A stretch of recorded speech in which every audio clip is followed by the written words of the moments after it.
Want to know the secret to not topping myself whilst losing 4 stone over the last year?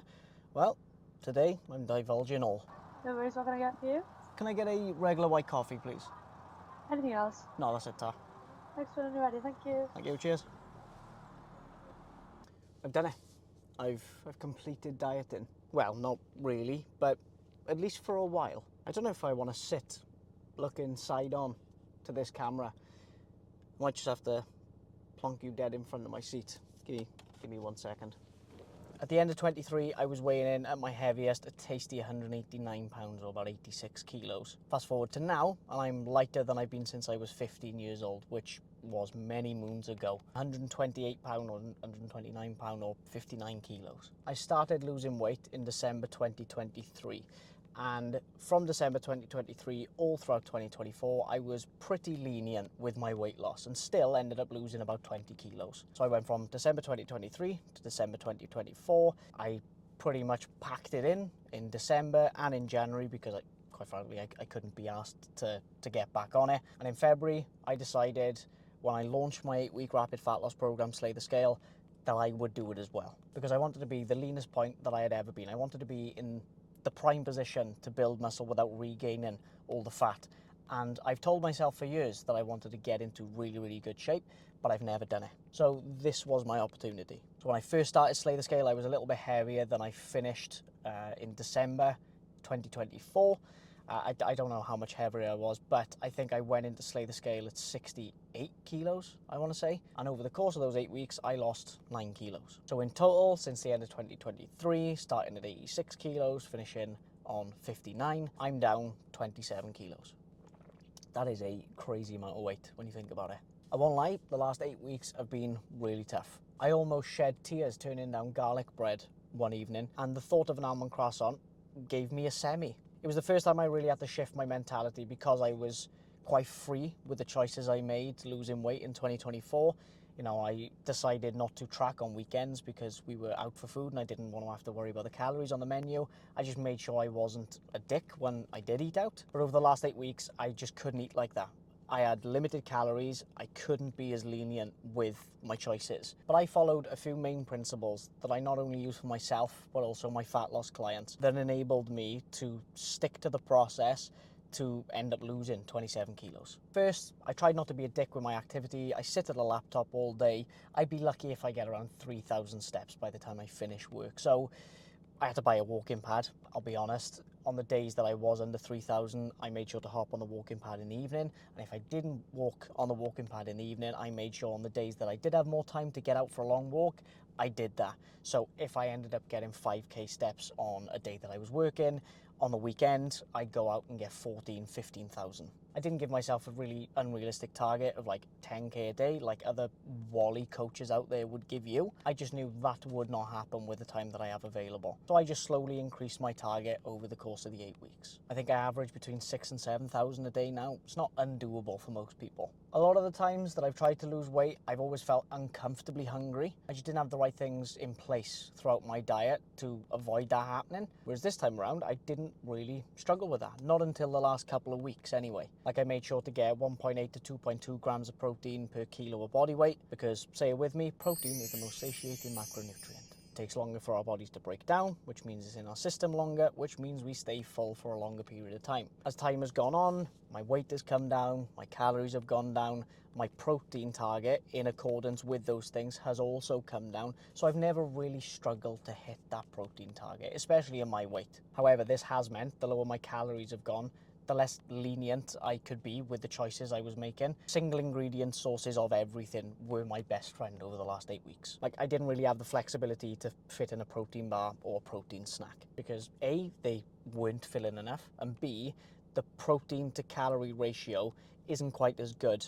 compared to things like 0% fat Greek yogurt, chicken breasts, lean beef, all that type of stuff. I've also made sure to eat way more fruit and veg, mainly veg though, just because you can get a shit ton of veg for very little calories, which obviously helps keep you full. So me and my missus have been bulking out all our main meals with veg, or at least having them on the side, because quite frankly, I didn't want to pack out a lasagna with broccoli. So whatever seemed more appropriate, either veg was going in our meals or on the side of meals. All that fruit and veg, really high in fibre as well, so that would have aided in slowing down my digestion and keeping me fuller for longer. So single ingredient foods have been 80 to 90% of my diet over the last 8 weeks. I've also made sure to drink enough fluid, 2 litres of water a day. I've used things like coffee for the caffeine, Pepsi Max for the carbonation to give me a bit of a bloat when I've needed it. That stopped me from snacking in the middle of the day, for example. I think I was probably in excess of like 800 milligrams of caffeine, which is twice the amount that you should have throughout the day, but it did help me curb that hunger.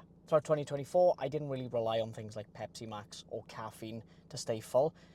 To be honest, the only time I relied on caffeine was because I have a 1-year-old, and I think that speaks for itself. And plus in 2024, because I gave myself more calories, it was a more slow approach to weight loss, I didn't really struggle with hunger at all.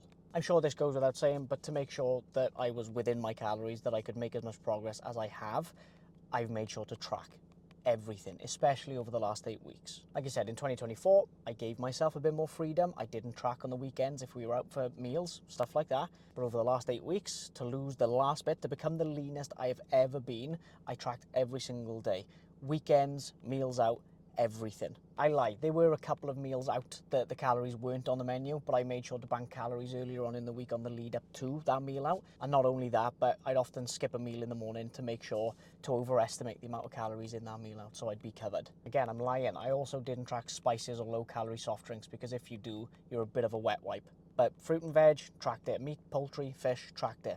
Fucking eggs, beans and cheese, I tracked it. Milk and tea in my coffee, you guessed it, I tracked it. But I've also made sure not to beat myself up too much on the days that I couldn't be perfect. I had to go over my calories, for example, because I was really hungry. Because the last thing I wanted was to go in the complete opposite direction with my relationship with food. I wanted desperately to lose this fat because it mattered for my job, for my health, and to be completely honest, my vanity. But I also didn't want to develop a poor perspective of food. I didn't want to feel guilty around food anymore. And I didn't want to end up like a bodybuilder, not able to enjoy food because of the amount of stress associated when it comes to eating. I enjoy food far too much to warrant ruining my love for it. And finally, the last thing I made sure to do was train 3 days a week. A goal whilst losing this weight was to make sure to maintain as much muscle mass as possible so I didn't look like an empty beanbag by the time I was done. So alongside making sure my protein target was hit every single day, I trained 3 days a week, only for like 45 minutes to an hour.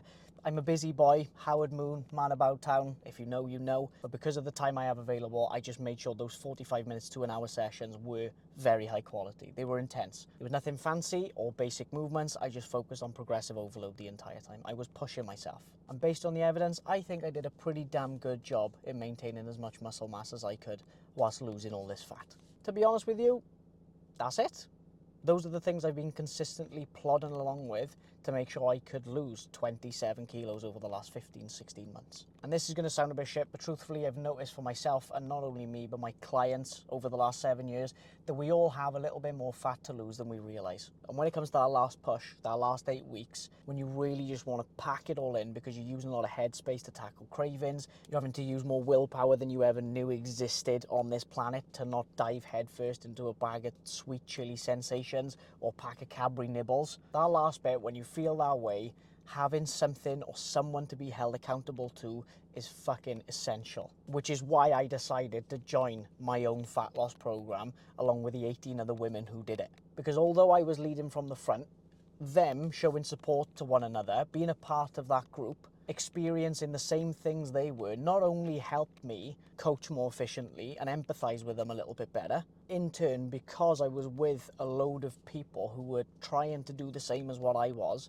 and experiencing the same struggles as I was, it helped me feel understood and helped me stay in control of my fat loss, which ultimately helped me finish this diet the best possible way I could have. By the way, if you're wondering how to hop on volume 2 of Slay the Scale, my 8-week rapid fat loss program, we have another intake starting on April 27th. The program starts on the 5th, so if you want to hop on that, the link in the description to the priority list, you have to hop on that if you want to get access to a space. But all those things that I've spoken about today have allowed me to accomplish what I never have with my fat loss before and with my physique before. I'm in the best shape I have ever been in. And the next step now is to eat a bit more fucking food, and I'm so excited for it. I'm going to slowly increase my calories until I'm back at maintenance, and then It's time for a slow and controlled bulk so I can pack on as much muscle as possible without regaining all that fat back. I'm excited to share the progress to come. If you want to follow the process, make sure to subscribe, or alternatively, head to my Instagram, follow me there. I share loads on there too. If you have any questions, feel free to pop them down below in the comments or DM me on Instagram. I'm happy to answer them there as well. And if you're currently trying to lose fat, if you are in the trenches right now and you're really struggling, just know when you come out the other end, nothing feels better, especially the overwhelming sense of pride you get from realizing that you finally fucking did it. Why am I tearing up? Fucking hell. I'm tearing up because this has been a fucking long journey. I've struggled with having excess fat for a long time. But look, I'm going to stop being a pussy now. It's worth it. It's worth it. All the struggle, get yourself through it, but be held accountable to someone or by something along the way, and it becomes so much more doable. Until next time.